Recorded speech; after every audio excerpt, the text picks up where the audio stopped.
on paper. I can be old-fashioned. Old school. Said your bill's 50 days late, so you hand out the bill. We'll see who's laughing when you get a paper. Yeah. Yeah. You know, where you could just go on there. Well, I'm it costs like $25, and I've still got to go back. My TJ Maxx bill went in the shop and I didn't realize I hadn't done that before. Yeah, it's okay. And we've appointed you to a special committee And I didn't realize because I don't to figure out use it on a regular basis. There's a dying proposition. Here's a, how many ways can I lose at once? Had somebody one time that got a hold of me and checked for $60,000. Brian Herring was at the bank and he called me before they cleared it and said, I know you wouldn't write your wife. So, it went pretty well. So it's me and a guy who said he knew you. He's Ed Angleton. He's a councilman. Yeah, in Charlotte. So it's me and him. And Mike Terry. Yes. I think the very first, the very first one is he's a part of. We're in two different studios. The workplace building. So I was in Charlotte. We just went to I believe John is manager for Burlington. So they had like kind of a pretty different mix of folks. Mayors, councilmen, staff, experts. There was one guy from Burlington. That's sure to have that fiber to the meeting. So what is she doing now? I thought I saw Where down there. Motion to go into closed session. He'll let me know when it airs. Right off the bat, closed session. Closed session, yeah, we're going to closed session. Work session. Work session, yeah. Work session, on the same time, that work session, yeah, okay. Sorry about that. All right, go ahead, let's begin. So we'll start our city council work session for October 1st. We've got 7 items on the consent agenda, and the first 3 items are minutes from previous meetings. I will note that there's a change to item 1, which is the minutes from the September 4th council meeting that the city clerk passed out. And the set of minutes that you have in your packet did not include the action that the council took coming out of the closed session in September regarding those impact fee lawsuits. So that has been added, and so if you make a motion to approve the consent agenda, just do with the amended minutes. Item 2 are the closed session minutes from that September 4th meeting. That's on the blue paper. So again, after this, please pass that down to the city attorney. Item 3 are the minutes from the September 11th special meeting that the council held. Item 4 is something we do periodically, acceptance for ownership and maintenance of 2 sections of streets in Eagle Park. This is in Eagle Park Section 4, which is kind of in the western end, a block of Assembly Street and a short section of Lexington Street. There are a few street trees and some landscaping that's missing, and we're holding that part of the bond to accommodate that. But everything else checks out for those sections of streets in Eagle Park. Item 5 is something that we've done for the last several years, which is closing streets for the Girls on the Run 5K race, and that will be on December the 1st. Item 6 on the consent agenda is a new event being proposed by Pat Brennan with Rivermen Brewing to hold an Oktoberfest event in Stowe Park on Sunday, October 21st from 1 o'clock to 8 o'clock p.m. So he is working with, I believe, Cavendish Brewery out of Gastonia and have German food and music at that event. So the request for the council is to approve the resolution authorizing the sale, possession, and consumption of alcoholic beverages in Stowe Park, like we do for Party in the Park, for that Oktoberfest event. One thing that we still, as far as I know, as of this afternoon, is unresolved for the Oktoberfest event is I don't know if it is going to support a nonprofit organization. Now, what we have traditionally done is if an event is being put on and it benefits a nonprofit organization, we will provide staff support as an in-kind service from the city, and we don't charge for the time for our staff that are helping out with the events, cleaning up, for example, or the use of city equipment for events.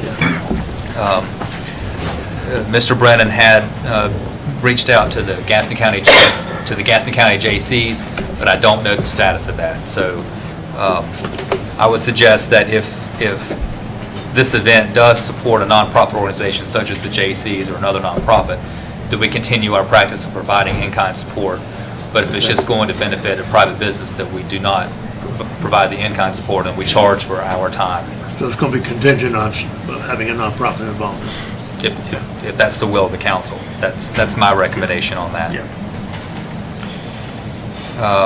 The seventh item on the consent agenda is a proposal to reorganize the leadership of the Public Works Department.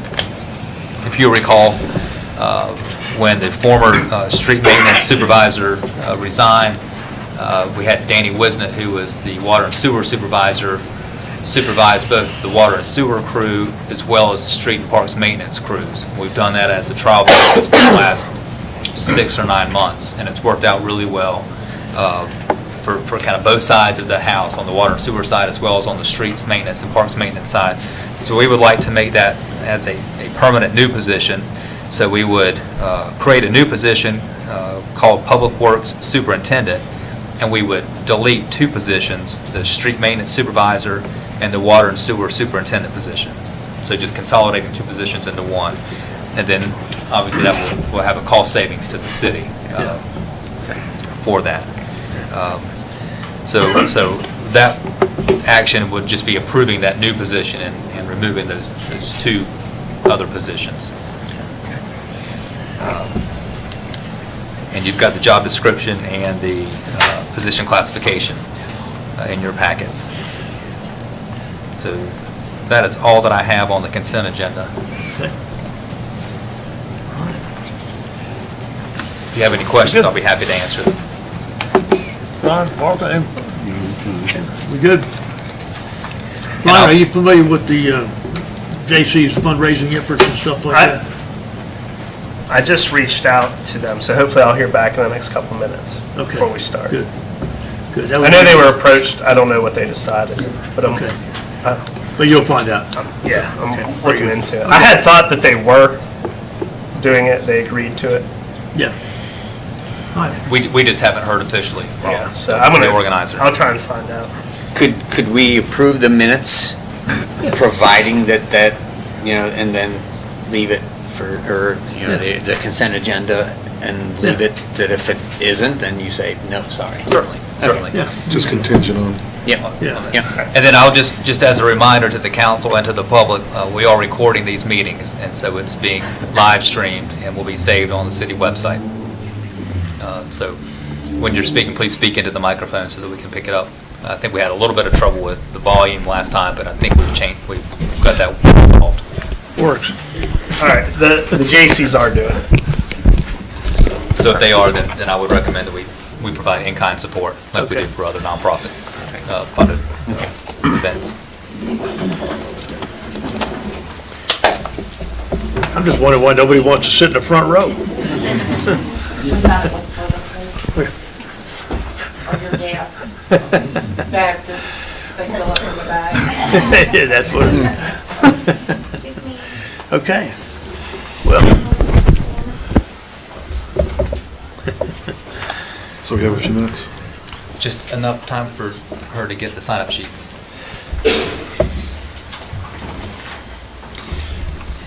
Jim.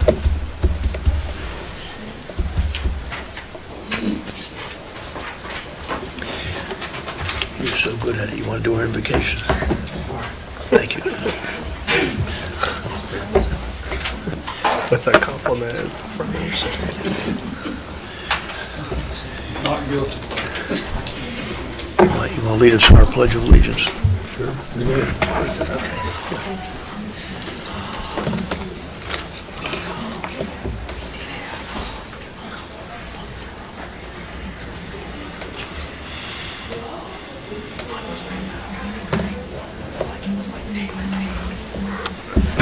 Okay.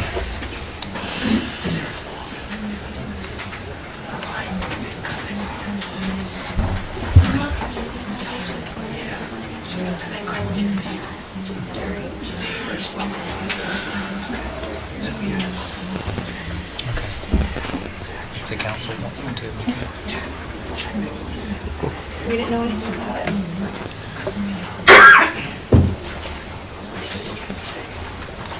Where's Oscar? I don't see Oscar.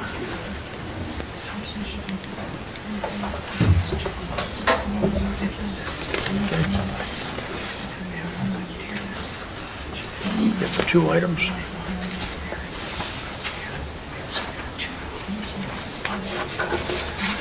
There's one individual that signed up for all the changes, so I don't know. So my phone rings and something because she knows what. So I question mark. And then she just puts Ollie. Like, well, is something wrong with Ollie, or did Ollie call me? 2 different situations. That's the question. Chris, you sign up for all 3? Yeah, if I'm gonna be here and I might wanna say something, I'm gonna sign up. Oh, okay. I didn't. I have nothing planned to say, but That's okay. sometimes I have comments. Okay.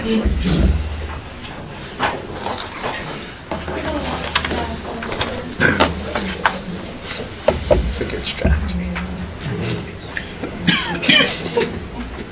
Mayor, we can begin whenever you're ready. If everybody's ready, we'll just go ahead and call our meeting to order. We'd like to ask Jim Heffern to do the invocation and Neil Moore to do our pledge of allegiance. Heavenly Father, we thank you for the blessings you've bestowed on us, that in this past month we were able to get through the weather situation with minimal damage. We pray for those who are still feeling the effects of Hurricane Florence and other parts of the state, reflecting on how fortunate we are to have what we have and not have been impacted as badly as we could have been. And we pray for your wisdom in continuing to conduct the city's business and leading our community to ever more prosperous times. Amen. Thank you. I pledge allegiance to the flag of the United States of America and to the republic which stands, one nation under God, indivisible, with liberty and justice for all.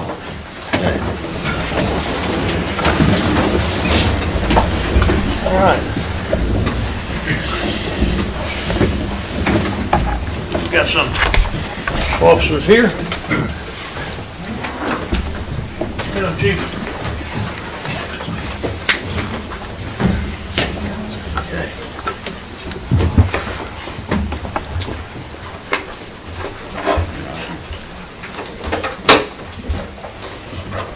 Ivy, how you doing, buddy? How you doing? Mayor, if I could introduce these three officers first. We have Kristen Wilson, Daniel Marlowe, and Ivory Craig. Kristen comes from Gaston County Sheriff's Office to us. Daniel comes from Dallas Police Department to us, and Ivory comes from Mount Holly Police Department to us. So obviously, I'm really popular with the other chiefs. We're glad to have them aboard, and we're excited tonight to get them sworn in. And, All right, we're gonna just share a Bible. Campbell? Right hand up, left hand on the Bible. I'm gonna say I, and then we're gonna go through and say your names, okay? I, Kristen Elizabeth Wilson. Ronnie Daniel Marlowe. Ivory Ricky Craig Jr. do solemnly swear that I will be alert and vigilant to enforce the criminal laws of this state, that I will not be influenced in any manner on account of personal bias or prejudice, that I will support and maintain the Constitution and laws of the United States and the Constitution and laws of North Carolina, not inconsistent therewith, and that I will faithfully and impartially discharge and execute the duties of my office as police officer according to the best of my skills, abilities, and judgment, so help me God. I do. I do.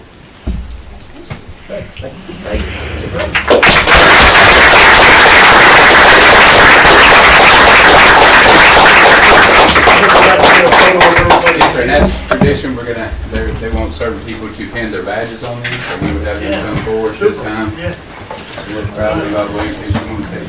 Just don't stick them in the chest.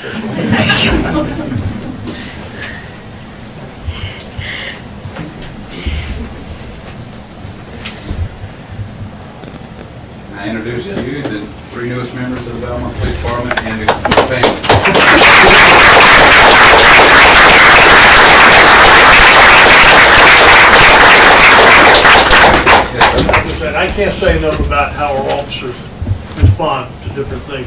We've got a great department. You guys have done a tremendous job.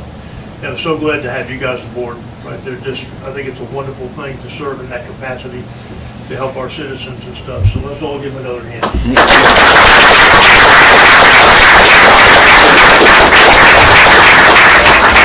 Thank you, sir. Thank you, Mayor. We're glad to have them, and they're probably more glad to have us, right? Thank you. Thank you, guys. Appreciate it. Thank you.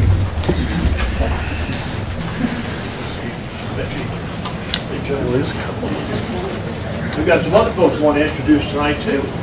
Shelley, would you like to introduce your new staff member? Yes, I'd like to introduce our new downtown director, Phil Bogan.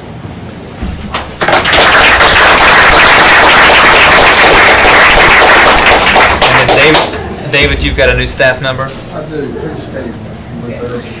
If you recall, during the workshops, the council approved a new hire for part-time position for the leadership to keep government uniform. This is Beryl Campbell. She comes from us from Habitat Community in Gastonia, and she also has some experience as a part owner of the Sleeping Poet, which is an antique building down in Charlotte. Yeah. So we're fortunate to have you, Beryl. She'll be working with you and her staff, and like I said, this will be a city employee, and we'll be taking that all the time.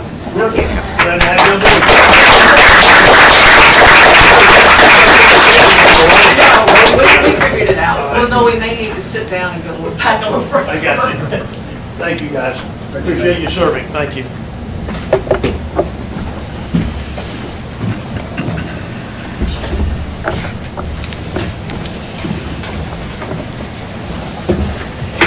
All right. Do we have a motion to approve the consent agenda? I make a motion that we approve of the consent agenda with the amended minutes. I'll second it. And a second. All in favor, say aye. Aye. All opposed? All right. Consent agenda passes. Now we have public comment. We have several folks signed up for public comment. I didn't see Oscar Reed here, though. He was signed up. Down the hall? Okay. There he is. Got my bookie. It's 2 pages. All right, Oscar. The mayor and city councilman and all those who attended. I'm back at the rim again to mention that we will have our porter pit, chicken, and ribs this time. The date, I'm going to give you the date, November the 2nd. It's on Friday from 10 o'clock to 7 o'clock p.m. at the Hood Memorial Amazon Church right here in Belmont. Once again, that's Friday, November the 2nd, 10 o'clock to 7 o'clock p.m. And I remember you always told me to make sure I bring that up before time. So that's why I came to this. And Mayor, before I said, I'd like to mention also giving special thanks to the city of Belmont. I say that to the mayor, the council, and all those who are working from the city of Belmont. And I speak on behalf of me and my family. The Reed High School had their 100th year celebration about memories from way back 1918 up until this point, 2018. Yeah. Mayor, we had a lot of people there, more than I had suspected. I figured 175. Yeah. Mayor, I'm here to let you know there's a little over 300 people who attended, graduated from Reed High, went to Reed High, came by on the campus and stuff like that. But I came here just to say thank you, City Council. Thank you, Mayor. Yeah. Thank you all very much for your help and support. And it was a great day. It was hot. Yeah. But it was a great day. I talked to Joanne, and she said it was one of the best events they've ever had. And it was really great. But it was really nice. But I had to make sure I brought that up to you. That's personally from the Reed family. Thank you. 100 years is a long time, Oscar. That's right. Yeah. Next we have signed up to speak Nathan Lafianatos. Hello. Let me move my high-quality timepiece. Name and address? Yes, Nathan Lafianatos, 203 Park Drive. I just wanted to comment and thank the City Council and Adrian and everybody who was involved in figuring out a revised chicken ordinance and say that I'm fully in support of it. We do have a few little things that we wanted to, figure out about maybe placement of coops and runs, but thank you all so much. Definitely hope that everybody approves this, and I would actually like to have license, 0001 or whatever the first one is going to be. So, thank you so much for your help and for your consideration of that. Thank you. Thank you. Appreciate that. Appreciate your efforts on that too. Get out of here. All right. Next, we have Sandy Winslow.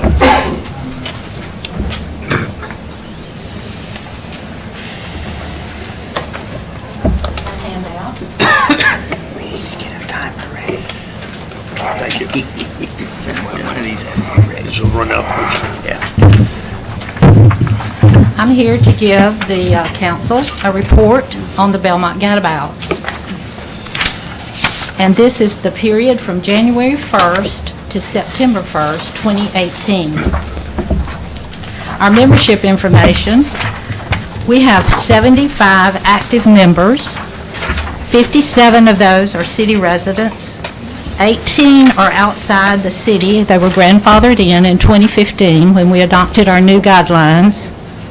We have 16 inactive members for a total of 91. The number of trips we've made this year are 21, and it involved 523 travelers, plus 5 business meetings that we used the bus to go to lunch. Our mileage for this period of time was 1,406 miles. We collected bus fees from the travelers of $1,246. We paid to the Park and Rec $1,036. We paid for the driver lunches $210. We started out this year with $718 in our bank account. We have a deposit of $1,228.81. That is, our members give monthly cash donations. They have a 50-50 raffle every month. And then we have others that just give cash donations, and that goes to our charity. We call it our charity bucket. At the end of the year, we will have a citywide 50-50 raffle, and we add that to our charities. Our expenses this year, we had memorial gifts.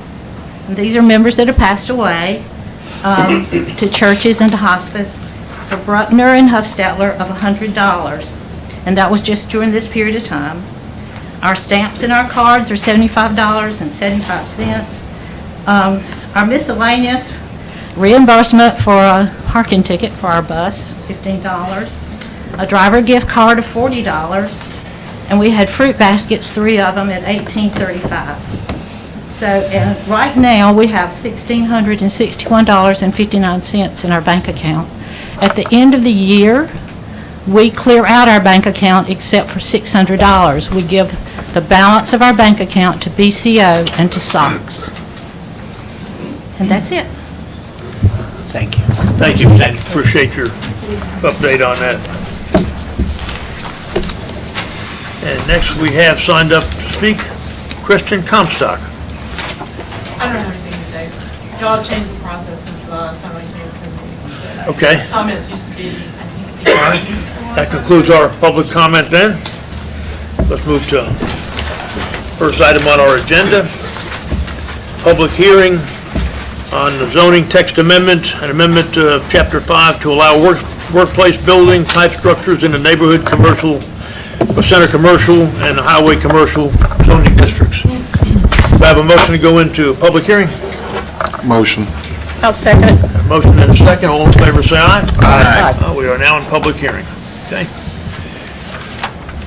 Thank you, Mayor and Council. As read into the record, this is text amendment 2018-008. This is a request to amend Chapter 5 of the city's land development code to allow more flexibility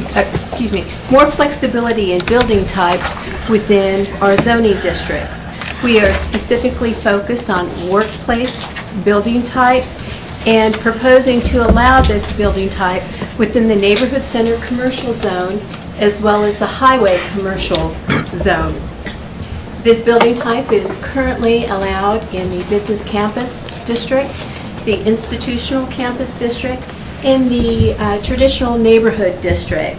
Now, what is a workplace building type? I'll show you some examples right on the screen. They can range from a heavy industrial manufacturing building to corporate office, small tenant office, or even mixed-use type of building. So I'm going to focus in on the first zoning district, which is the Neighborhood Center Commercial Zone. This is primarily located in the downtown area. The zoning map that's provided on the screen, all the properties in red, which are primarily adjacent to Main Street and East Catawba, and on the periphery of what we call our downtown area, are zoned Neighborhood Center Commercial. Now, this area is primarily focused on pedestrian scale, high-density homes, limited commercial, along this entire mixed-use corridor.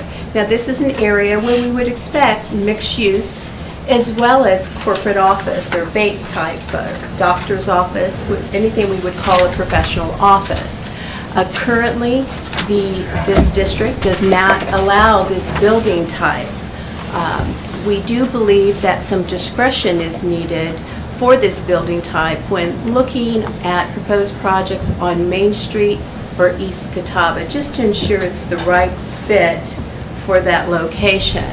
So we are proposing that this building type be allowed by either a conditional use permit or conditional zoning only if the site is located on Main Street or East Catawba.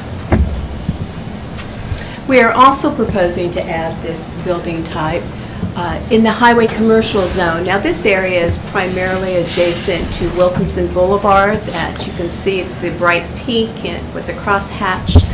It also follows Park Street between the interstate and Wilkinson Boulevard.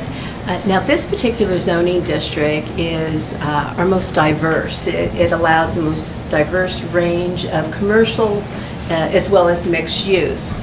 The uses that are allowed in this area are just that, office, mixed use, shopping, and so forth. So we thought it was very important to allow this type of building type within this zoning district as well. With all text amendments, we are required to find that the proposed amendment is consistent with the city's comprehensive land use plan. It is staff's opinion that it is consistent with the comprehensive land use plan because it provides a building type typically found within these districts that is consistent with the future land use plan that was adopted last April. It also promotes Goal 1 and 2 of the Comprehensive Land Use Plan that focuses on land use and economic development because it contributes to a healthier tax base and mix of uses while supporting a vibrant economy in Belmont. So this request went to the planning board at their September meeting. After a brief discussion, the planning board did recommend approval with one slight modification, which I've already mentioned. Originally, it was proposed to allow this building type by conditional use permit when it's proposed on Main Street or East Catawba. They expanded it to include or conditional zoning to be consistent with what's currently in our regulations. So with that, they unanimously approved a motion to recommend approval as proposed. They did find that it was a reasonable request in the public interest, and they did find it to be consistent with the comprehensive land use plan. So council action tonight is to receive the report, any public comment, and then render a decision. Of course, we still would need to make the two consistency findings, that it's a reasonable request and consistent with the comprehensive land use plan. I'll be glad to answer any questions you may have. Thank you, Shelley. Anybody have any questions for Shelley? So, I do have a question. So, along the Wilkinson Boulevard corridor, which is the HC zone, Yes. you said that this workplace building includes manufacturing and heavy manufacturing. That's correct. A heavy manufacturing use would be built within this building type. However, that zone, the highway commercial zone, does not allow any manufacturing. So we don't have to worry about that because we're talking about a building type and then we compare the allowed uses to go in that building type.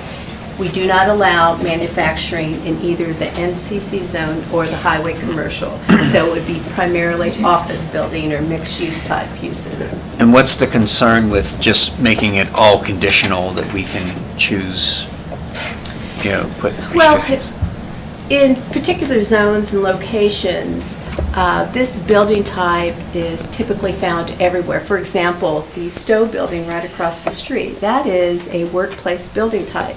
Our ordinance right now would not allow that, if it burned down, to be replaced. So we do need to be concerned in certain locations that if we're going to allow this building type, it fits. And we were primarily concerned just in areas where we have more shop front type buildings, like in our historic downtown area and on East Catawba. On the periphery, most people expect, physicians' offices, corporate offices, and it will fit on the periphery just fine. But we had a little more concern. So what you want to do is look at your building type allowed uses. And typically, if we didn't have this historic area with some of our older buildings, we wouldn't be concerned about this building type at all because it's expected to be in these particular zones. So we'd like to allow it by right unless it is proposed on Main Street. And on East Catawba, we want a little more discretion to ensure it fits. Yeah, I don't have any concerns on the workplace piece. I do have concerns on the mixed use that would involve a residential component by right. I'd rather see any residential component that would be any amount of density or the facades, anything like that we cannot control by right, at least leave an avenue open for us to have some input on those types of projects. So again, I don't have any issues with office space, but anything that involves a residential component, we don't have much power when those projects come to us. We kind of got to follow the rules, but if we can keep that on conditional zoning, at least we can negotiate with them on what it looks like and how it feels. That's my thought. Though I do believe this is consistent with our plan completely. I do think that's the case, but that's my thought on it. Okay.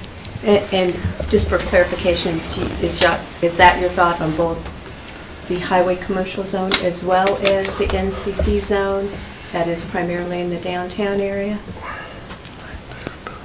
I'm less concerned about the highway commercial on Wilkinson Boulevard. That's not a... that offers a lot of avenues and a lot of uses. But I would say anything kind of in this area that we can see down here, I would like to have as much input on it as we can. So we could propose an And that's just me. Maybe Yeah. everybody else should chime in for a while before you find solutions for me. So let me ask you, Yes. does this impact the South Point small area plan at all? Because I know there's neighborhood commercial, if I'm right in that terminology, within that plan, and if it does, how is it going to impact that? Well, right now, the village centers, there's currently no NCC zone within this small area plan. The zoning in that area is zoned either GR or TND. So I would say this amendment does not affect that. We would expect that to come back, any of the village centers to come back as a conditional zoning anyway. So it would come back before council. Anyway, this is primarily for the existing NCC zones within, and I could go back to the map, primarily in the downtown area. Okay. Anybody have any other questions for Shelley? All right, we do have one person signed up to speak, Shelley. That's Kristen Comstock. You're not going to speak? No, it sounds good. Okay. All right. So, with no further ado, do we have a motion to? I'd like to hear your solution now. Yeah, sure. So we could propose that in the NCC zone next to workplace, if it's anywhere in the downtown, in the NCC zone, that if it's mixed use, it'd be by CUP or conditional zoning. So not just on Main Street or East Catawba. is what Yeah. I'm hearing. I've been around for a little while. I think that's probably a good idea. I like that too, because we don't have much control, and that lease gives us a little bit. Okay. And then the highway commercial, we would just leave as is. Yeah. I don't know. What do you guys think about Yeah, that? I think that's fine. Okay. I mean, the mixed use on highway commercial would still have a business component on the first floor? Yes. All right. Yeah. Okay. Well, as long as Doug's concerned about the heavy manufacturing, I think that was not going to be a factor. It's is not it? a factor. Industrial use is not allowed in highway commercial. Might not be horrible to have some manufacturing. No, I just didn't want a carbon plant like, coming into. Okay, sounds good. We have a motion to come out of public hearing. I'll make that motion. Got a motion?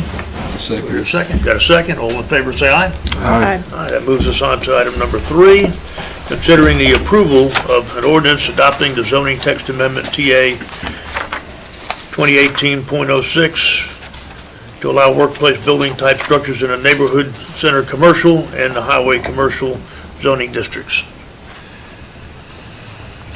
Well, I'll make a motion that we approve that with the amendment of neighborhood center commercial all being conditional zoning. I'll second that. Got a motion and a second. All in favor, say aye. Aye. I'll make a follow-up motion that is consistent with the comprehensive land use plan. I'll second it. Second. Reasonable. Say the two. The other piece of it. Excuse me? You have to say the two 49, page 49, there's 2 things on there. findings. Oh, man. Go ahead, Doug, you're the president. I'm not on page 49.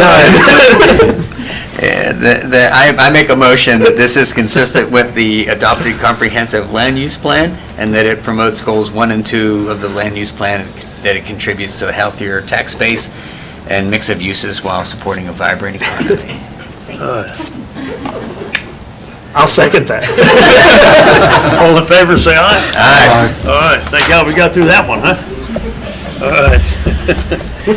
Next, we have a public hearing on a request to permanently close a portion of Orchard Drive. I'll make a motion, we go into public hearing. Motion to go into public hearing. Second. Second. All in favor, say aye. Aye. All right, we are now in public hearing. Thank you, Mayor. You may recall, on August 13th, you approved a resolution setting the date of the public hearing for the request to close a portion of Orchard Street. I believe it is the last 350 feet of Orchard Street, which is off of Wilson Boulevard and behind the Haunted Mill. The background on this is that Exodus Church is purchasing the Haunted Mill property. You may have noticed they've already demolished 2 of the residential structures that have been converted to offices. But they need that section of the Orchard Street right-of-way to help with their parking and internal vehicular circulation system. So they have asked the city if the city council would be interested in abandoning this section right-of-way and permanent closing of that street. They own the property on all sides of this last 350 feet, so the property would just revert to Exodus Church. The staff has reviewed this, staff is in favor of it. There are some folks who live on Orchard Street. Doing this does not in any way prevent them from having access to Orchard Street or Wilkinson Boulevard, so it would not affect them at all. This has been properly notified. So I'll answer any questions, and we do have someone representing the applicant if you have any questions. Okay. No questions. Did you guys sign up on that one? Well, yeah, we do have a sign up. That's, Kristen signed up, but I don't think you're speaking, right, Kristen? Okay. John Russell has signed up to speak. John, state your name and address, and we'll be okay. Yes, sir. John Russell, 23 Circle Drive in Belmont. Good evening, Mr. Mayor, members of the council. Thank you, Adrian, for your presentation. I did want to introduce 2 folks from Exodus Church who are here, Ben Horsch and Brian Lowe, sitting in the second row. So, and Ben signed up to speak, and we're just going to take a couple minutes. I did want to say I think it's a good project. I mean, one of the things that'll be beneficial to the city is there's a number of water and utilities that are out there that we couldn't find recorded anywhere when we did the title research, so we're working with Mr. Wilson to clean that up, make sure the city has easements. So part of going through this process will be giving easements to the city for water and stormwater lines that are there. As Adrian said, the closing, the abandonment part, I think there's a map in your materials, so it will start after the driveway for the homes that are there. And then the only other thing I wanted to say is just our thanks to staff who worked hard with us. We had to do 2 technical review committee meetings to get through, so I think this has got the support of the department heads, but they've helped move this along. Getting this piece done is really helpful to the church to move this project forward, and I think that's going to be a good project for the city, having sort of the religious presence that's down, and that'll add to a mix of uses there on Wilkinson. So it'll be a great project for them. I know they're really excited about getting there, but I think there's some benefit to the city. So certainly if you had any questions, we'll be glad to take them, but I appreciate your time and staff's time and help in getting to this point. Anybody have any questions for Ms. Russell? No? All right, and we do have Preston and Ben signed up to speak if you want to say something. Thank you, John.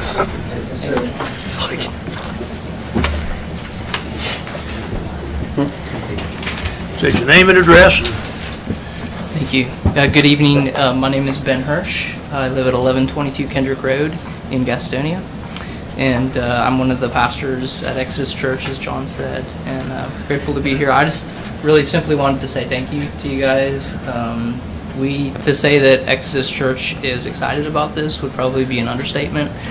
We've been here in Belmont since 2009 and have been humbled and grateful to have been a part of what's happening down here, but to have something that can be ours that we can invest in, we're really excited about that.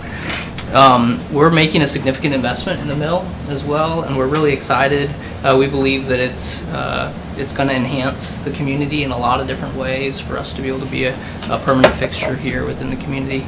And specifically the Orchard Street closure, that portion of it, which only really it dead ends towards the mill, and so it's not there isn't a negative impact that we could comprehend, and but by accomplishing this, we're gaining a safer, more attractive, and just an overall better egress and use of that space. And so the staff, the city, I'm really grateful for all the work, and really at this point they've done all the work. I just wanted to say thank you and appreciate it. So. Well, we're just glad that you're enjoying it, because see, you used to walk to Sammy's Tea. Yeah. Now you can walk to Estia's, that's right, the Toastery, that's right, Nakahana, so that's pretty close. That's right. Yep, substation. Yeah, there you go. Yeah. Are you guys going to be using any historic tax credits for that renovation? We have no plans to do that. No. All right. Any other questions? Any other questions? All right. No. Got a motion to come out of public hearing? Motion. Got a motion, and a second? No second. Second, all in favor say aye. Aye. Okay. Next item is to consider the approval of an ordinance to permanently close a portion of Orchard Street. I make a motion that we approve the permanent closure of Orchard Street. Motion to approve, all right. Doug Gadd? I'll second. Second. All in favor say aye. Aye. Aye. Very good. Motion carries then. Very good. Thank you, John. All right. Good luck to you, guys. All right, next we have a presentation by the Historic Belmont Foundation for National Historic Register, or Register Historic District Sign, excuse me, I'm sorry.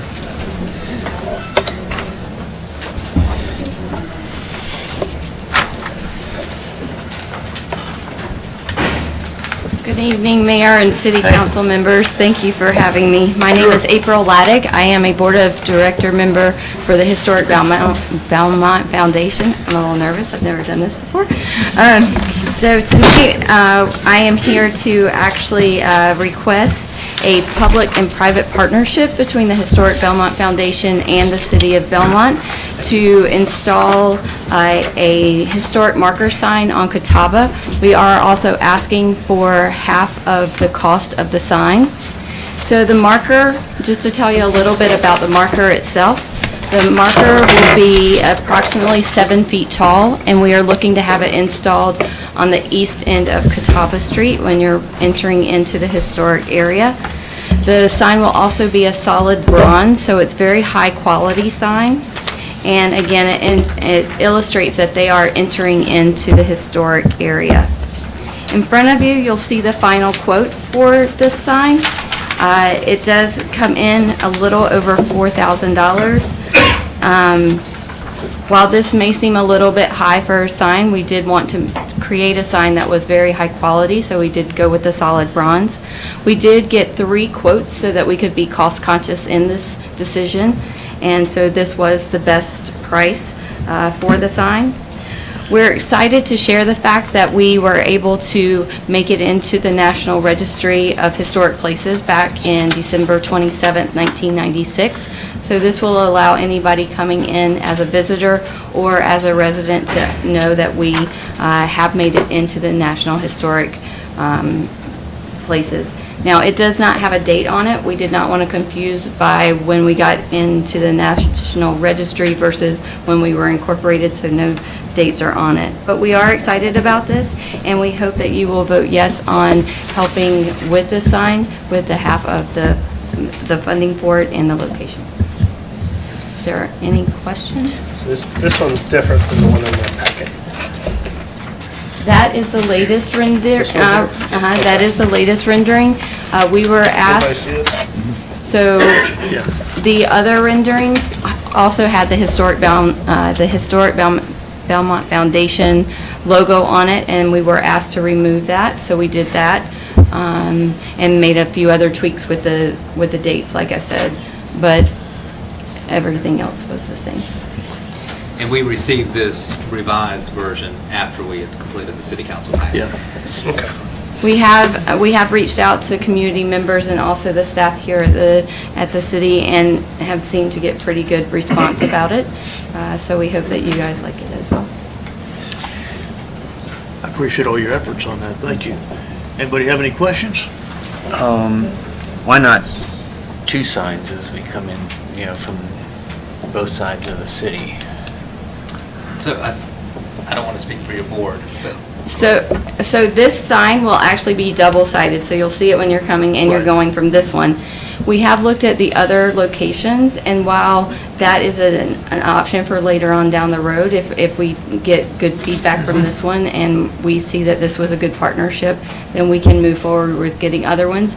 We are looking at the Catawba site mainly because at the other entry points, it's already full of signs and things like that, so we felt like this one was a good spot. Now, the city will have to work with the DOT, of course, to ensure the exact location of it, but that is why we chose the east side of Catawba. Thank you. The only question I have, Adrian, I see where have they worked with staff? I see where you say that there's no recommendation from staff. they have worked with staff, and at the time of writing getting the council package ready, we did not have this new version. And when we did meet with representatives from the Historic Belmont Foundation, we only had the drawing that is on page 70 in your packet, which included the logo for that organization. Yeah. And while that's a nice sign, we didn't feel comfortable recommending spending city money on a sign that's going to have the logo of a non-city organization. Yeah. I don't want to have the appearance of the city endorsing any particular organization. But with this change in the design of the sign, I'm fully supportive of their request to split the cost 50-50. Okay, thank you. So we support the downtown merchants and things like that with their concerts and funding. What's different about the Historic Belmont Foundation? Just curious.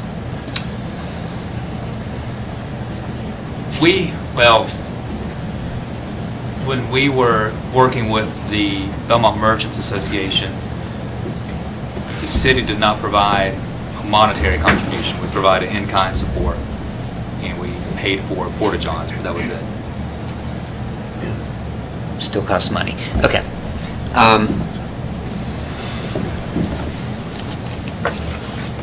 If they're ponying up half the price, I wouldn't have a problem with them having their sign on the sign. That's totally up to the council. I guess one concern I have with us doing the wayfinding signs, and does this match well with that? Because I don't want us to get too many signs and everything looks different. Not that I don't want this, because certainly we're part of the historic piece of it with what we've invested ourselves. So that concerns me a little bit. So I think we need to at least have staff look over that part. I don't have a problem with the money part of it. I'm interested to see that this is what the Historic Foundation is planning to do with their funds, because I don't think we've been aware of anything that's been done with those. So I'm interested to see that as well. I mean, frankly, this is what I was expecting would come out of the commission that we put forth, that they would do this, given that it's a private organization that's willing to work with the city and pony up half the dollars is frankly surprising and pleasant to me. One thing I would just like to note, I was on the board for the Historic Belmont Foundation, and with the issues surrounding the Historic Preservation Commission, I just want everybody to know I did step down, so I'm no longer associated with the board. I want to say that before we take any action. We miss you. Are there any other signs or organizations or anything like that that the city's contributed to that have another organization's logo on it that you're aware of? I don't think so. I don't think so. My thought would be if there's something we don't like, it's just going to become real opinionated along the way and kind of pick and choose. And if we're not doing it, if we're already doing it, it's fine. I'm fairly indifferent on it, but if another organization steps forward and they want to do a different sign or a statue somewhere, how do we move forward with that? And if it's just going to be at council's discretion, I think that's never consistent over an extended period of time. My other concern would be the length of the organization and their sustainability and stuff as far as having it. But if the majority is supportive and passionate about that aspect of it, I'm okay either way. No, I mean, they're willing to go with without putting their logo on there, which is, I think, commendable, but they're ponying up half the price. I mean, personally, I understand what you're saying. I don't mind the logo myself. I know we fund the Main Street Board to a certain extent. Is there any similarities, or are they completely dissimilar? I would say they're dissimilar because they're a city organization. But if we're looking at funding, should it come from that direction or not? In other words, from what we would fund the Main Street?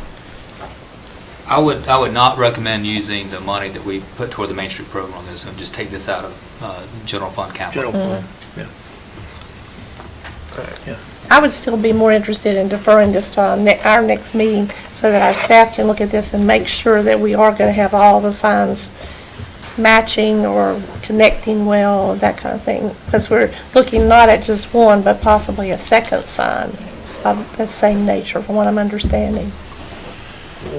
Is this going to match the way? I don't think it's going to match the way. No, it's just, I don't want a disparity. In order to, if we get more and more signs, we're talking about that, I want to make sure everything blends well. It doesn't necessarily have to look the same as the wayfinding signs.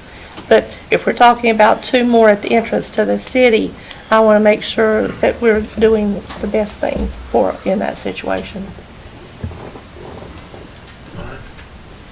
You heard Martha's recommendation. You want to put that in? Yeah, I'll make a motion that we defer it to the next meeting, just have staff have time to look at the entire plan of where we would put a second one. And it may be all out of our funds to do that. It may be that we need to do both at the same time. And possibly you get a better deal if you do both at the same time.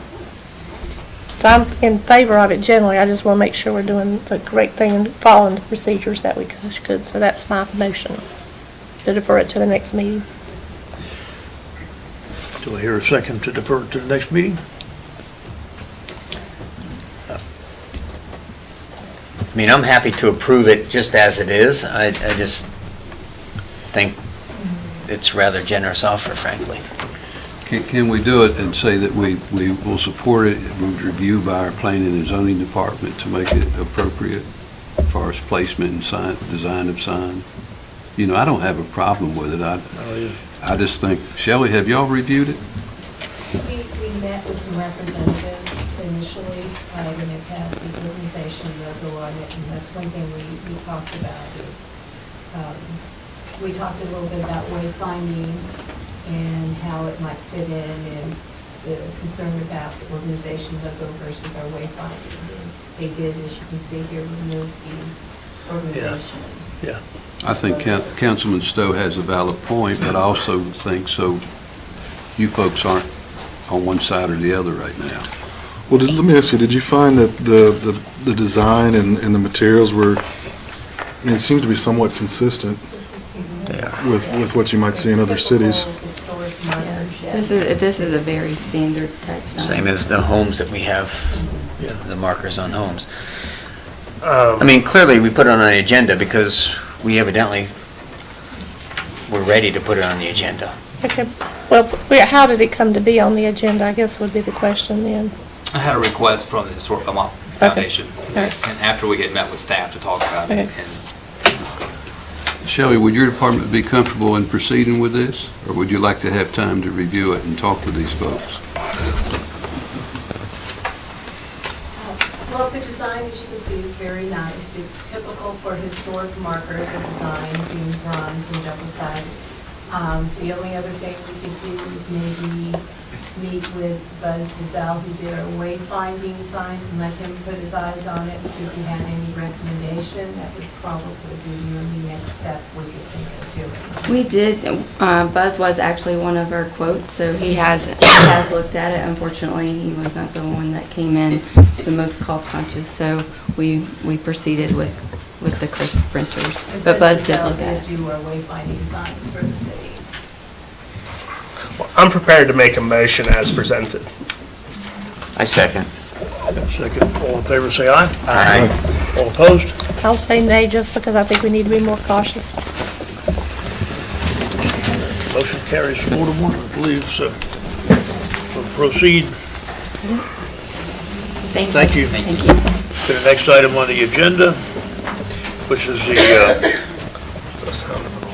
considering the award of a contract for Davis Park tennis renovations. thank you, Mayor. Leanna and David, if you would come up. She's here.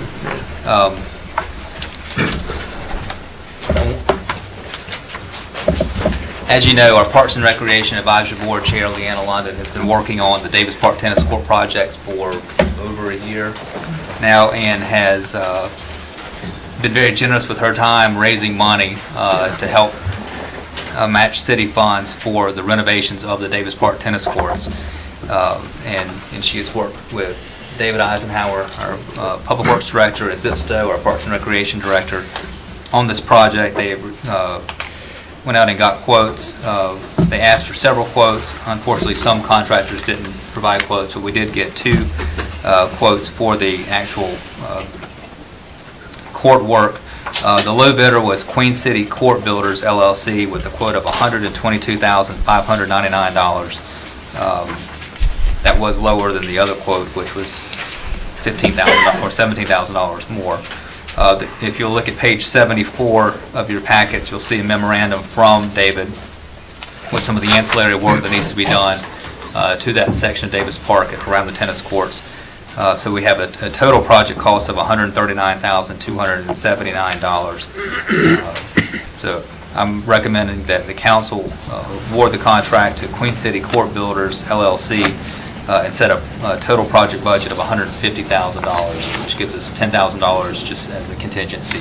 But I'd like for Leanna to say anything that you'd like to on this project. Well, I'm definitely thrilled to be here at this moment, to be able to get this to move forward. I do want to thank David and the Parks and Recreation staff for their help. But I also have to say, too, a huge thank you to my husband Shane, who has heard more than he wants to hear about the tennis courts at Davis Park.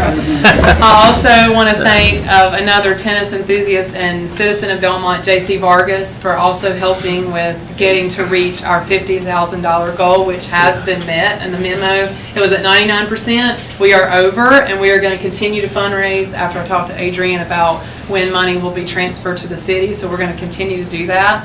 And most importantly, just thanking you guys for your support when we talked back in October in our joint meeting, just how important it was to get these in a state that are safe and playable, that the community can take advantage of. And again, thank you to the community and the citizens of Belmont for their support of the project and to raise $50,000. So I'm excited. Yes, thank you. Thank you. Thank you for all your hard work, Leanna. Thank you. Thank you. Mayor and council, if I may, as y'all know, this has been a project for our CIP for going on 8 years. It started out as a wish of Leanna and several others that are tennis enthusiasts. So it got into the mix, it get to the bottom of the list, and it come in the middle.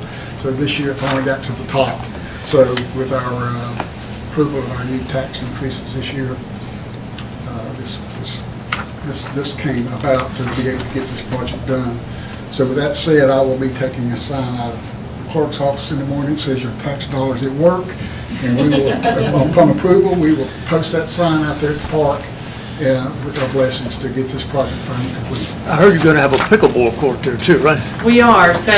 Want to explain what that is to those that don't know? That's correct. Well, I'm not as an expert in pickleball. Tennis is my thing, but there are, the way the courts are facing, there's 4 in the front, and there are 2 that are faced opposite in the back. Right.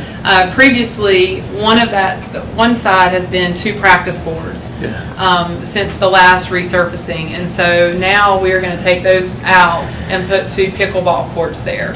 And we have several pickleball enthusiasts that have reached out and have helped us to sponsor that court, so that we can make sure that is done. So yes, we'll be adding pickleball and everybody know what pickleball is? Activities. You know?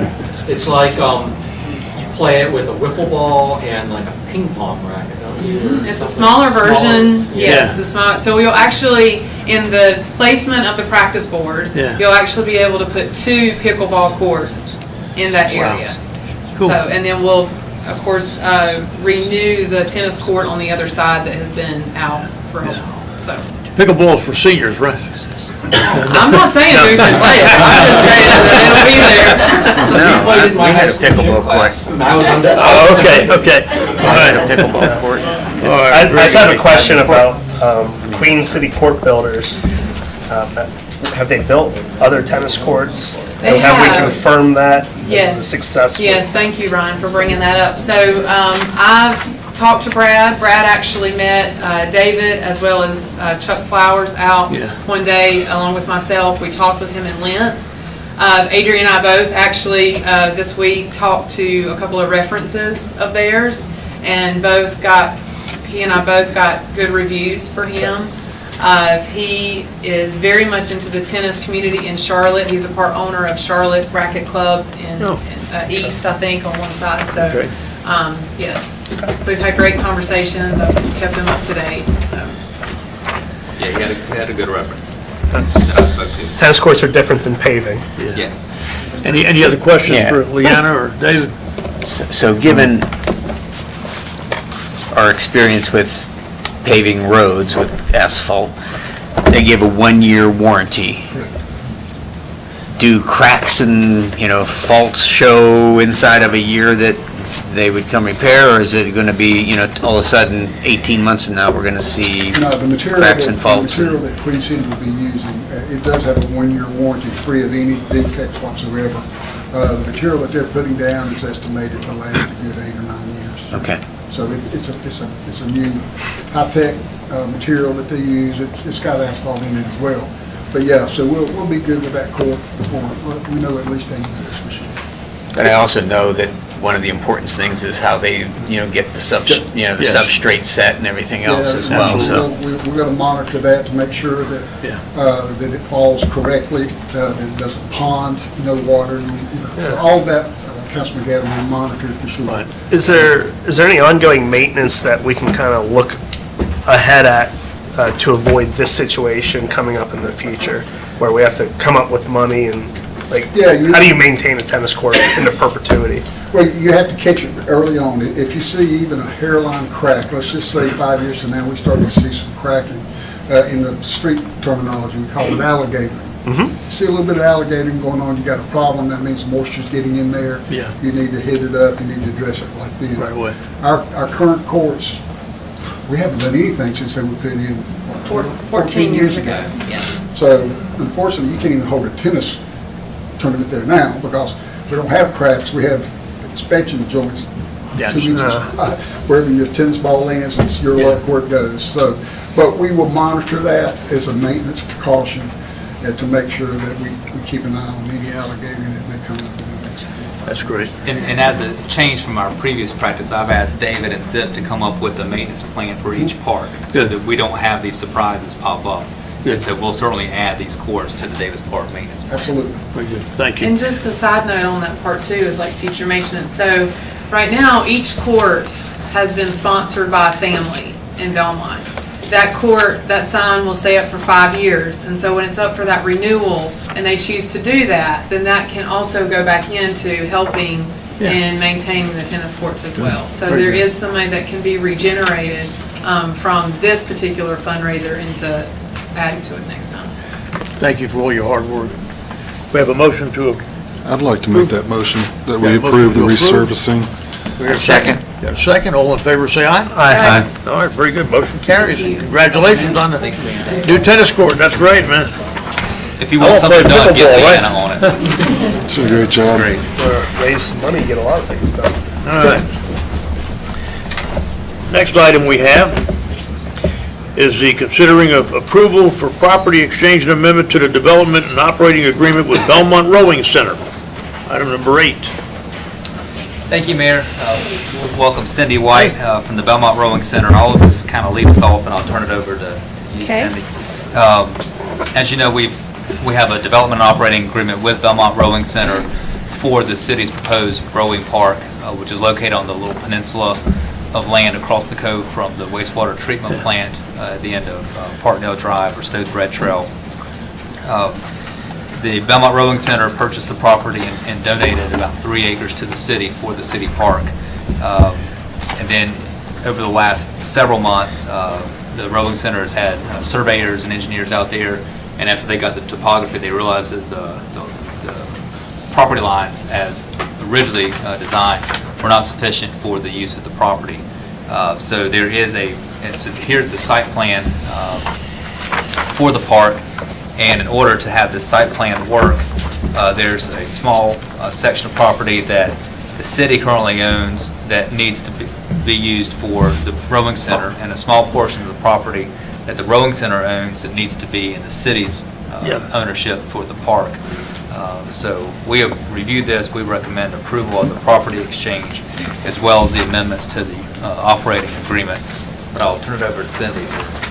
I think you actually summarized it very well. I would say that one of the things, can we go back to the site plan? One of the benefits for doing this is that there is room for a public safety boathouse on the site now, which we're very excited about, and the Lake Wylie Marine Commission has funds that they want to use to provide a covered boathouse on the water for the Belmont police boat, the Gaston County police boat and the Belmont fireboat. And so the amendments address that in the agreement.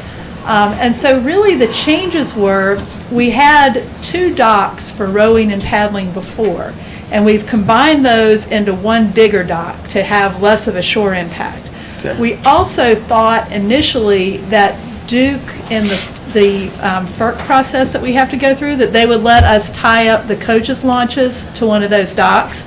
And they said no dice to that. So we will have to take our boats in and out of the water every day. So we had to include a small ramp to do that. And that ramp is going to be limited to small craft that are used to assist human-powered watercraft, whether it be coaching or safety. You know, perhaps the YMCA might want to have a boat out there with kayaks, and that would be great too.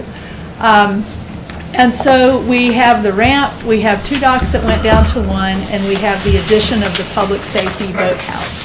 And so the realignment made all those things possible, and it lets us put the rowing and paddling dock on more level land, which will make it more accessible for people with mobility issues. So if there are any questions, Adrian, I sent Adrian a draft that had some pages inadvertently deleted, and I have the full ones there. So let me make sure, hold on, I'm not giving you my vacation brochure. There. So there are 7 copies there, and Adrian, you have one by email that are coming to Parks. Is this the same that you emailed last week with the Word document? Yes, Okay. it's the same as the Word document. So it should be what's in your packet. Okay. Yeah. Yeah. Okay, oh, you There was put the one. Word document, yeah, okay. I just created that as a PDF. Okay. Adrian, just let me ask you, I guess, one question. I'm assuming Technical Review Committee looked at this, and if in the event that the emergency boats are needed, either by Gaston County or the Belmont Fire Department, there's ample access roadway for them to get to them. There's no parking or anything that's going to be in their way. Right, so if you look at the bottom picture on the site plan, there's a new roadway that's being constructed from the end of Stowe Thread Trail, right before the gate of the wastewater treatment plant, that a police or fire vehicle could access, and it'll be an all-weather surface. It'll be starting out as gravel, then it'll be paved eventually to get down to the boathouse. We did change that right-of-way configuration a little bit, and we also added some overflow parking, which is in that corner. It's hard to see, but right there we added, I think it's 28 extra parking spaces, and that curve, our boat trailers are really like the size of a semi-truck when they're fully loaded to go to a regatta. So we had to make that curve a little more gentle there and there to be able to accommodate them. So that's good. It should be okay for emergency vehicles as well. Okay. So they've been working hard, huh? We have. I We're know you excited have. though. When you hope to begin moving dirt?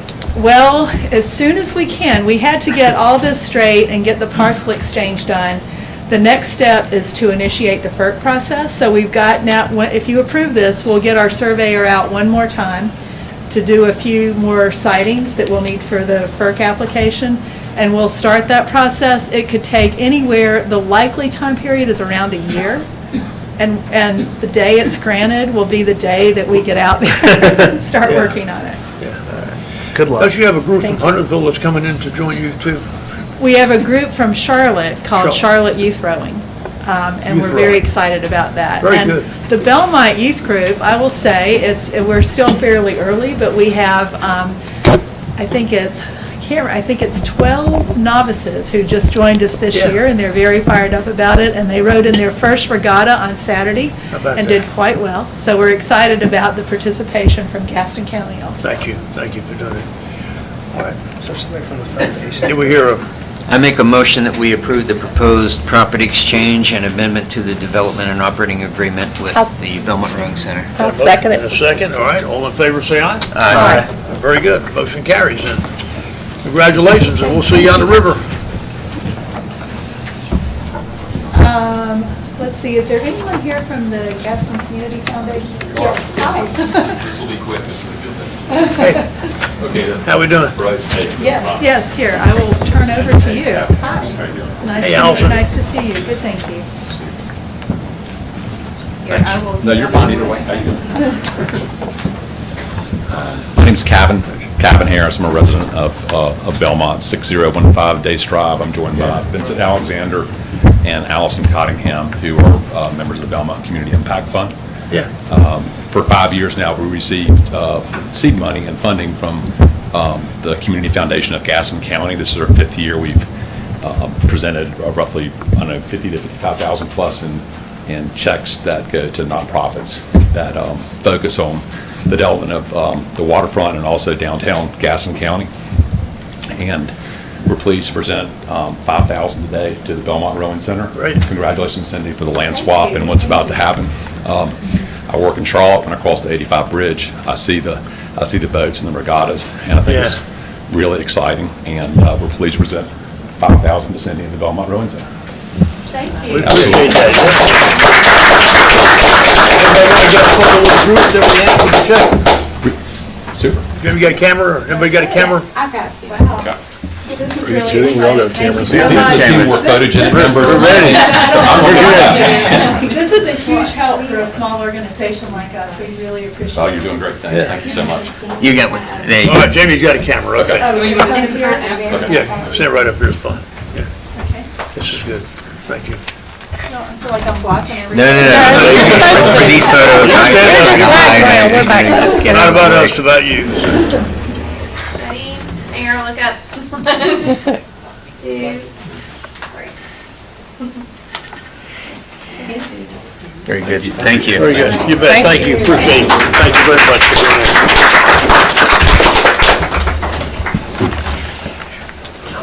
Now, we've got a little different twist coming up next on this. We're going to talk about the ordinance for keeping backyard chickens. Do they swim? Do they row? All right, Jamie. So I'll introduce Jamie Mendoza, who is part of our chicken team in the Planning and Zoning Department. She presented at a workshop to you a month or so ago and has been taking the lead on our recommended changes to our chicken ordinance. So I'll turn it over to Jamie. Thank Or I you. should say our animal ordinance. Yes. So Thank you, for Adrian. chickens. So as the mayor said, this presentation is about considering an amendment of Chapter 90 to the Belmont Code of Ordinances to allow for the keeping of backyard chickens. A little background on the project. This started with residents expressing interest in the keeping of backyard chickens in Belmont. After that, at the recommendation of council, staff completed an in-depth research process. This research process led us to hosting a workshop with council and then a public workshop as well. And we also did a little bit of public outreach in that part of those sessions. And that leads us to tonight, where we are presenting a draft ordinance for chickens. So part of the public outreach part, we met with local residents to kind of get a little bit more feedback on what it is like to keep chickens. I'm going to have the most experience with chicken keeping. We also met with Laura Warden, who is an area agent from the NC Cooperative Extension Service. After that meeting, we conducted a public workshop on September 24th over at the Belmont Police Department. This workshop included a presentation by Mrs. Warden, and that presentation addressed chicken keeping topics along with common misconceptions, cleanliness, and best practices for chicken keeping. At that workshop, we had 25 people in attendance, and 5 of them were gracious enough to kind of give us feedback on the draft ordinance that we shared with them. So the comments that they shared with us, several of the comments dealt with concern of the 25-foot setback. One recommended a 5 to 10-foot setback for the rear and side property lines. Another comment questioned the price of the annual permit, which we have drafted to be $25. They asked for no permit fee. And then another comment was about the daytime chicken keeping area and being able to extend that to the property line. So the draft ordinance is in your agenda package. The changes have been highlighted in red, but I did want to give you a few of the highlights that we have. So no more than 4 chickens are being permitted through this draft. Roosters would not be allowed on any backyard chicken keeping areas. There will be no on-site slaughtering of chickens. No chickens may be kept in multifamily complexes, and an annual permit is required. Again, this does have a $25 permit fee attached to it. Jamie, what was your verdict on daytime chicken keeping going to property lines? We, so a couple more slides. Okay. So, I can tell you what mine is. and some other highlights, a predator-proof coop or chicken tractor are required for the keeping of chickens. We went ahead and added some definitions as well. A coop would be a weather and predator-proof structure meant to house chickens, and then a chicken tractor is a mobile enclosure for chickens lacking a floor and sometimes referred to as a chicken trailer. This is something that we added after our first workshop that we had when we met with Laura Warden, she explained to us that this is kind of a new movement that is being seen in people who are keeping chickens in their backyard. It allows them to kind of move their chickens around the area.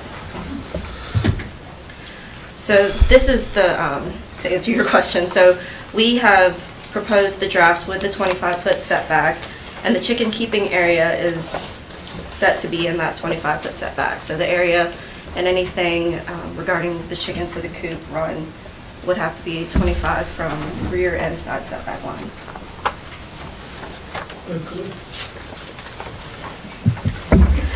Other highlights, so the coops, runs, and chicken tractors must be kept in a clean and sanitary condition.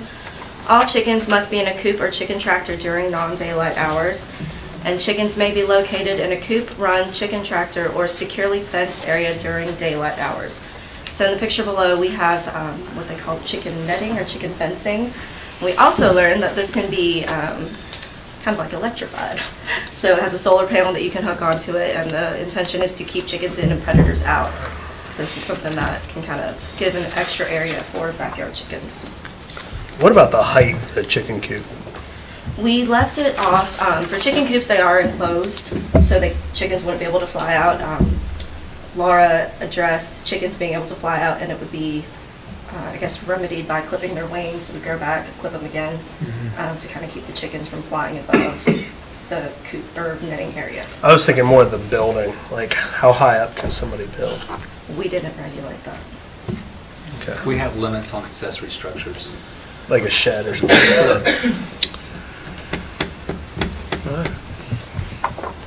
So again, the draft ordinance is in your packets. If you have any questions, Do happy we to have any answer. questions for Jamie? Yeah, so we're not allowed to let cats and dogs run around during daylight hours without being confined, but we're saying chickens can.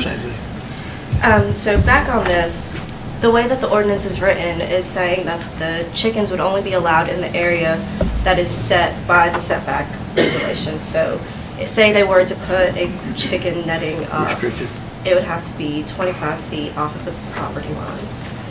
So they can be out of the coop, but still in a confined area. They're not going to be out in the front yard of the Yes, house. and everything does need to be in the rear yard. Do you have any idea of how many people already have chickens? I do not. So this will give us a way to maybe at least find out if they follow the process. The permitting would give us an idea of how many people do have chickens in the area, yes. They're all underground right now, so this One of the questions I have, is code enforcement going to enforce, and or who's in charge of making sure all this is done properly? Yes, so we met with our code enforcement officer, and the process that we kind of came to an agreement on is planning and zoning would handle the permit application. Okay. And then from there, code enforcement would go out to do the initial site inspection to make sure that the applicant is conforming with the ordinances and making sure everything is within the setbacks that are approved.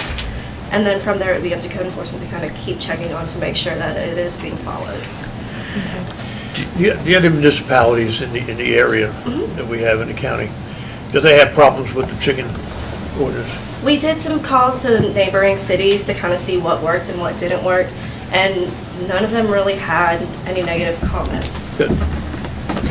When code enforcement goes out to do their initial assessment, if there's no fencing between yards and et cetera, how is he going to establish boundaries to make his measurements? Does he have something that he can work from? With the permit applications, they are going to be required to submit a site plan that shows where the area would be for their yard. When does the permit expire? It's a yearly permit, so they'd have to renew it every year. Every year. So $25 a year. I would think you could get your own eggs for that, but.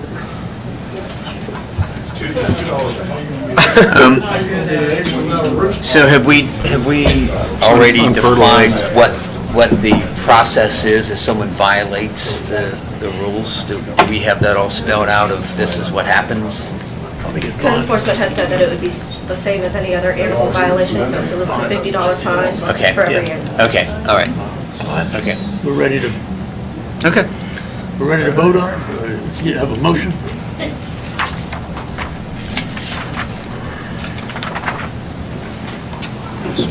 Step up. Are we all chicken? What are you, chicken? I make a make a motion that we approve the amendment of Chapter 90, Animals of the Belmont Code of Ordinances to allow the keeping of backyard chickens. And I'll second that. The lady who came from the Agricultural Extension done an excellent job, and I would suggest that she said she would come back for a workshop. Yes, we are planning on inviting her to do a presentation at the Earth Day Arbor Day Festival. Yeah, I'll second that motion. And I've asked a number of questions, a number of different areas, and one person did research for me and came back and told me that you actually have a company called Pampered Poultry that you can purchase diapers for chickens, and I thought, oh mercy, I've learned a whole lot more than I ever intended to know. Wow. Mm-hmm. Wow. Man. All right, so we have a motion.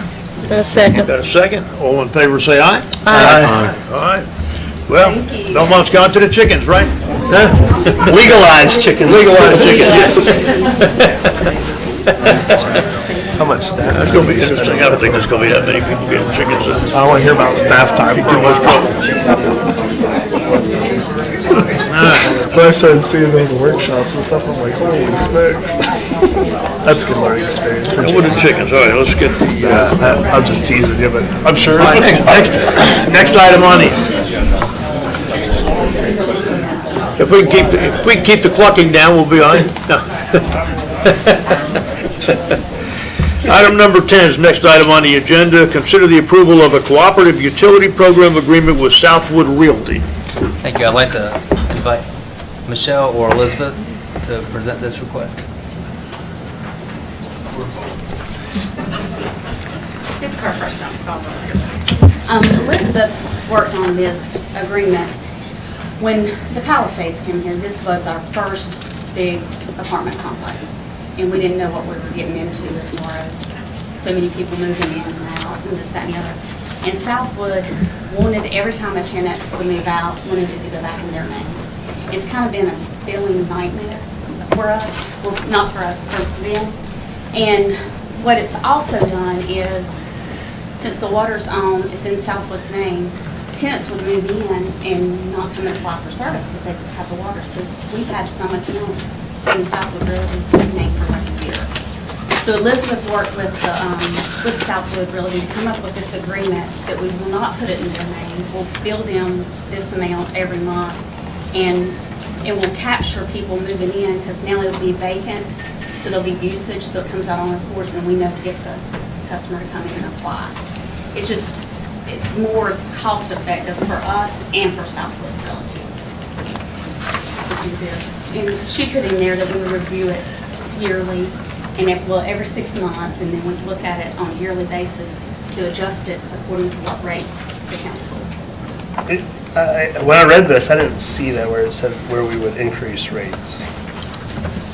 Can you let me know which letter? Item F on page 104. Okay. Reviewed annually at the beginning of the city's new fiscal year to ensure it's compliant with the current. Does that have to come back to city council? Or Yeah, we just changed that. Yeah, okay. Makes sense. Makes it easier for you. Let me ask you a question. Are they on a master meter or are they individually metered? Individual. And that's one thing, when we met with Water and Sewer Committee, we talked about going forward. I think Chuck come up with Shelley and put That's next on the agenda. Oh, is it? Okay, I'm sorry. Go ahead. To make it a master meter going forward, so we don't run into this. I might mention this was brought to the Water and Sewer Committee, and we were in agreement with it. Yeah. Those in attendance. Yeah. So I'd like to make the motion, we accept this proposal. I second. Motion and a second. All in favor, say aye. Aye. Okay, very well. Motion carries. Everybody on board with it, so very good. Thanks for all your hard work on that, Elizabeth and Michelle. Thank you. I know it was a challenge, a real challenge. Next item we have is consider the approval of an amendment to the Land Development Standards Manual. Thank you. So building off the experience we've had with the Palisades, and I guess to follow up with your question, Councilman Turner, at the Water and Sewer Committee meeting, staff and the committee discussed individual meters versus master meters on these large projects where you have multiple customers on one parcel. We currently require individual meters for up to 3 units, so a duplex or a triplex. But staff is recommending, and the Water and Sewer Committee also recommended a change to the Land Development Standards Manual that you see on page 113 of your packet, that if approved as of today, any new apartment building, shopping center, mobile home park, and other developments with more than 4 units on one parcel shall use a master meter.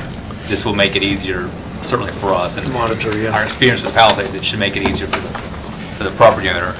So for these larger projects that we would require a master meter, then how they handle it from the master meter to their end user is up to them. Minimum of 4. Yes, sir. Yes, sir. Starting anything with more than 4 or more units on one parcel, so a shopping center, or mobile home park, or apartment building, would have to have a master meter. I make a motion, we approve the amendment to the Land Development Standards Manual. Motion to approve by Councilman McGee, got a second by Councilman Fogle. All in favor, say aye. Aye. All right, very good. Motion carries. Thank you. Very good. Thank you.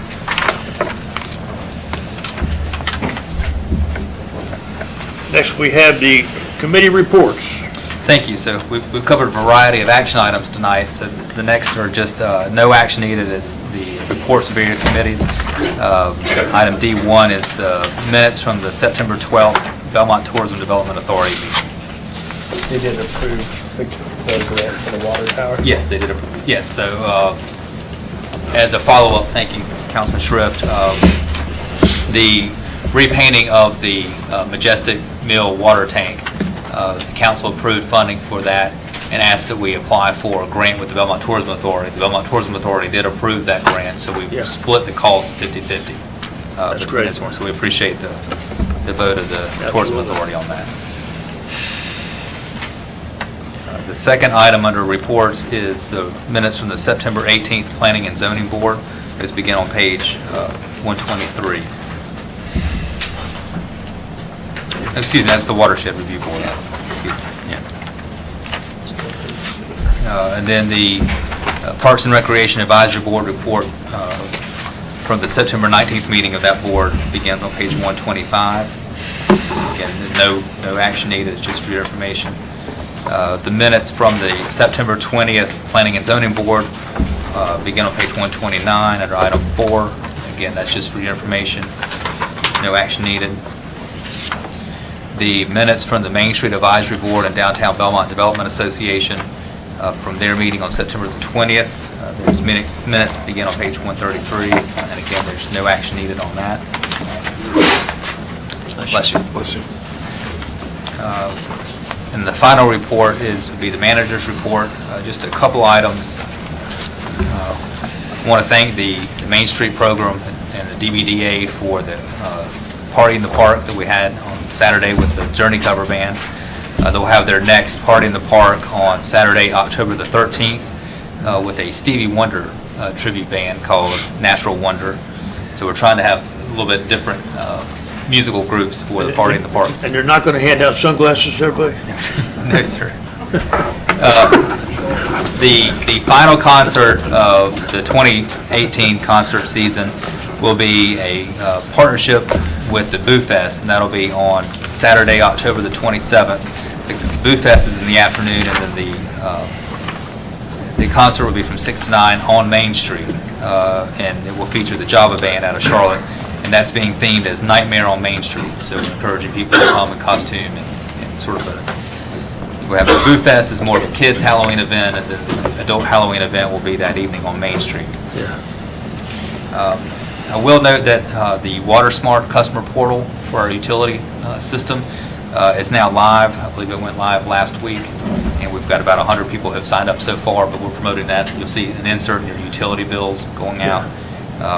So I signed up for it. It's really neat to get you a lot of data on your water usage and how you compare to other households that have similar size of people living in there, and plus the size of your yard. It'll be a good communications tool for us going forward. Sign up on the computer, or you sign up at City Hall? You can sign up online. Okay. Or you can come to City Hall and we can help you. Either way. So we want to get people signing up for that. Okay. Would like to schedule a council workshop or work session in late October, just to go over several issues that we've been working on that just to get your feedback on before we bring them to you for action. If you could check your calendars for Monday, October the 22nd, and see if that works. What time, Adrian? 5 o'clock, or whatever time works.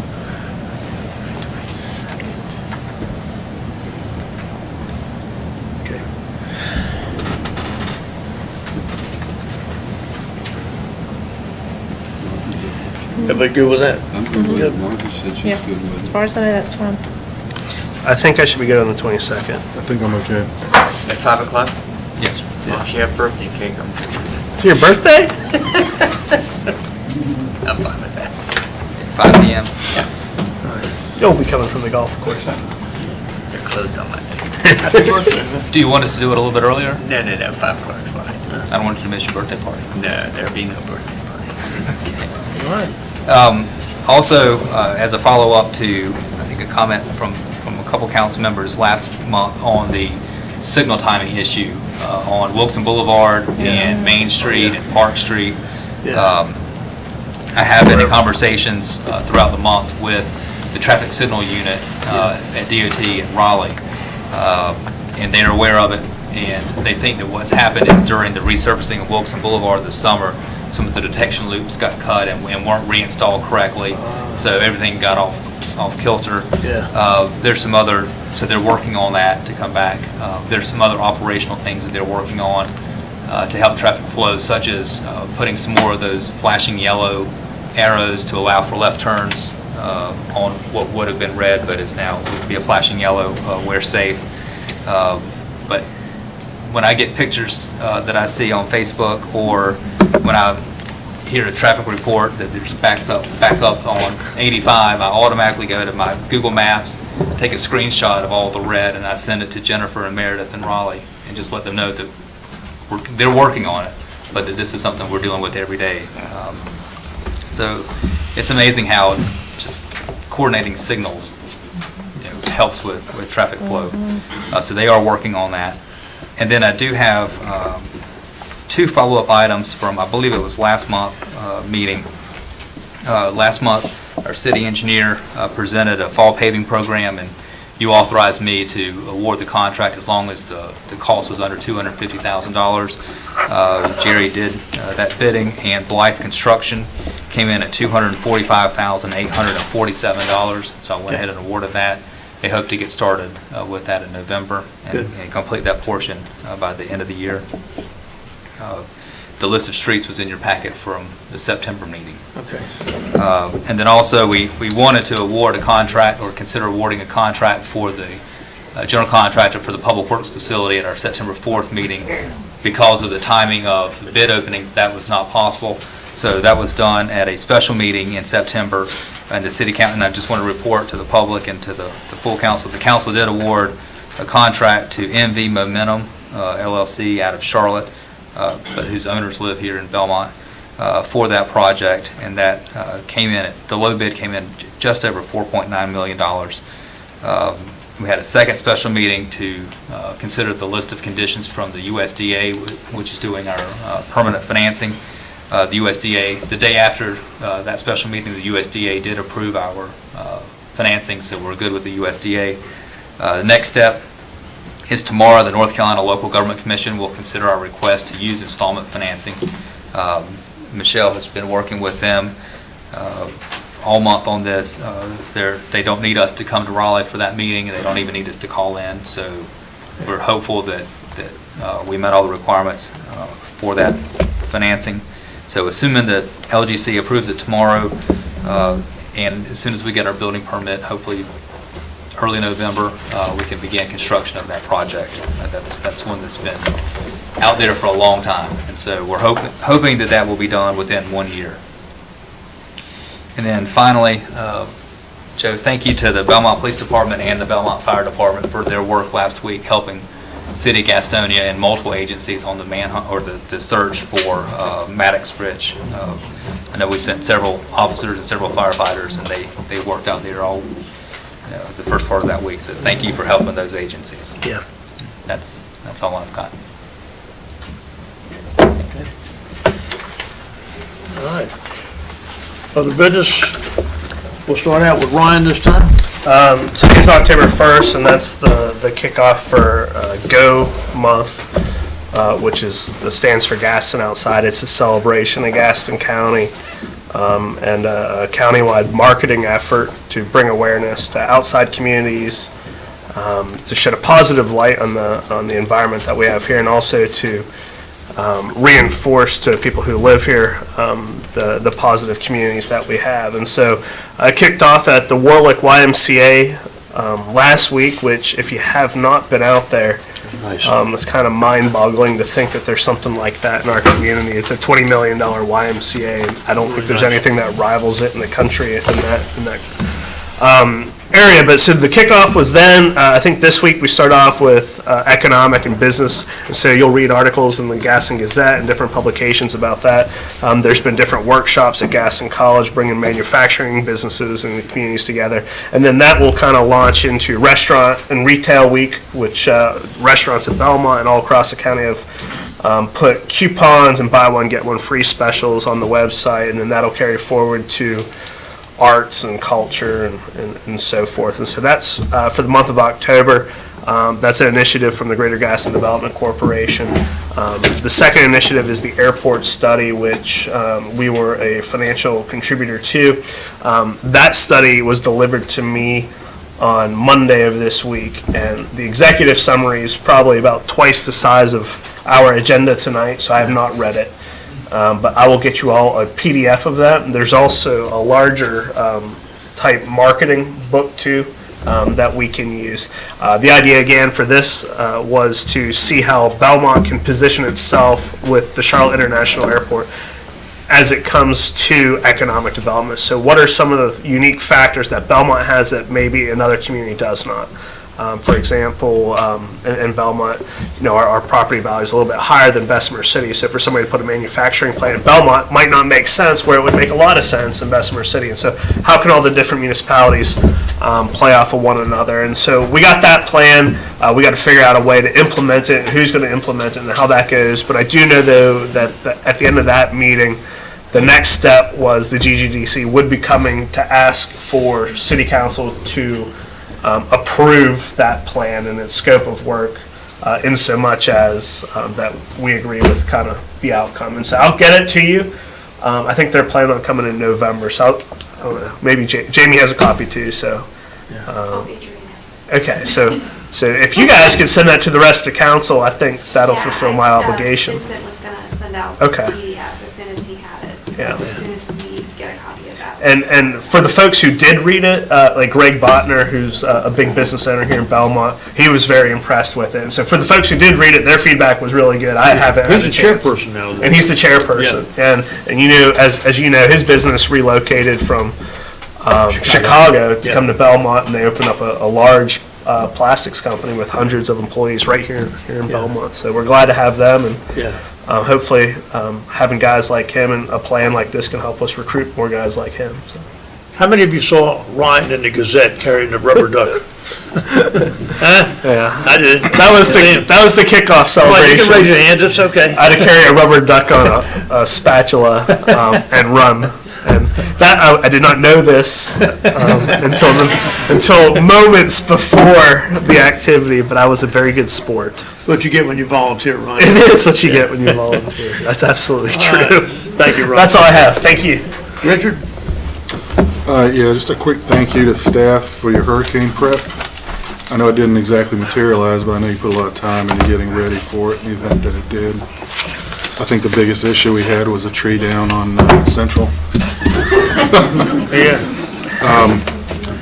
I talked with Division 12, Mark Stafford. There was a traffic study requested for the intersection of Central and Main to put in protected signalization there because it's a problem in the morning and the afternoons. Unfortunately, we did not meet the volumes that are required to put those in. He also said that what they look at is not just traffic volumes, but the cycling of the lights, and they were afraid that the cycling would add more to the backup, but they will revisit that sometime in the future. Something interesting that came up, and it may apply to some folks in Belmont, it may not. Billy Packer made a presentation to us. He has a piece of property in Gaston County that's impacted by, I forget the terminology, it's basically the right-of-way law in North Carolina. The parkway goes through that property, and essentially his property is not sellable now. He had a plan to put on about 400 houses, but that's on hold. And apparently this is a problem that's been happening up around Durham with a bypass, where people have not been able to sell that property for 30-some odd years. So I think that they're going to maybe taking this up in the House to look at this. You know, it's a double-edged sword. I understand people want to be able to sell their property, but I also understand holding on to the right-of-ways, because if that road does go through in the future, you're going to have to condemn those houses potentially. So I don't know if there is a good solution, but they're looking at it. So that's something to watch, I guess, in this session. Doug? I want to apologize to the city for having a tree fall on Central Avenue and blocking traffic on a Monday morning for school and everything else.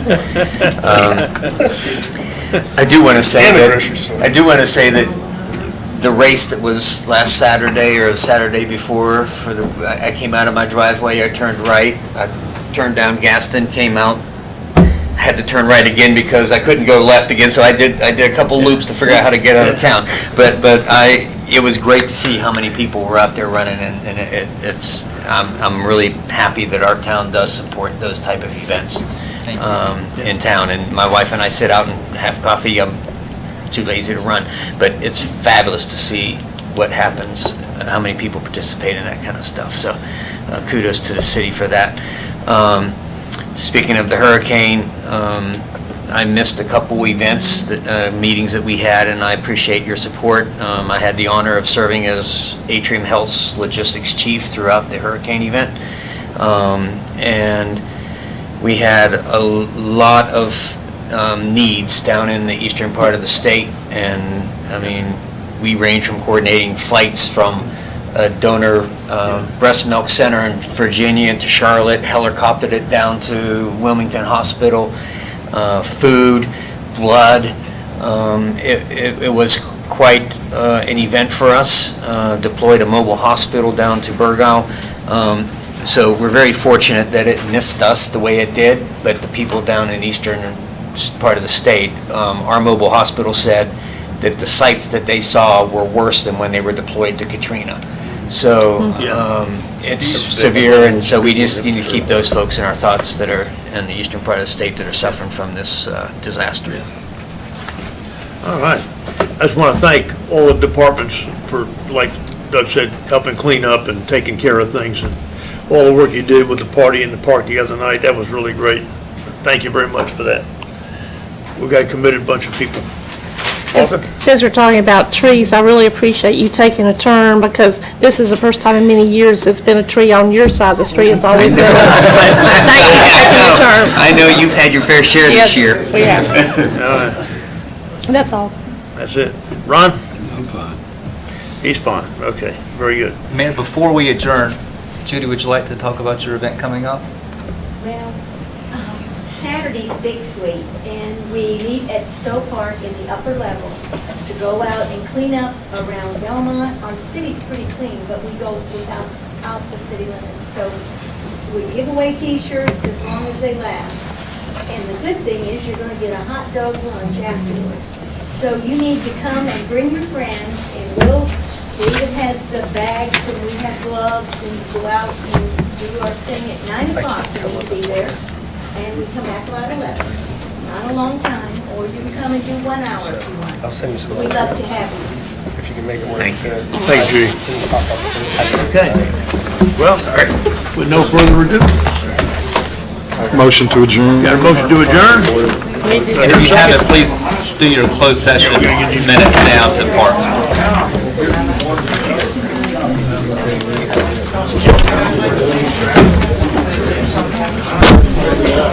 Second. Second. To adjourn, got a second. All in favor, say aye. Aye. Meeting's adjourned. All right, so I guess we're going to let you slide on that. Yes, we will. I was scheduled to work the night shift that night. Couldn't get there. I would have changed my car gets it, and I was like, I'm gonna drive a new car there. So we had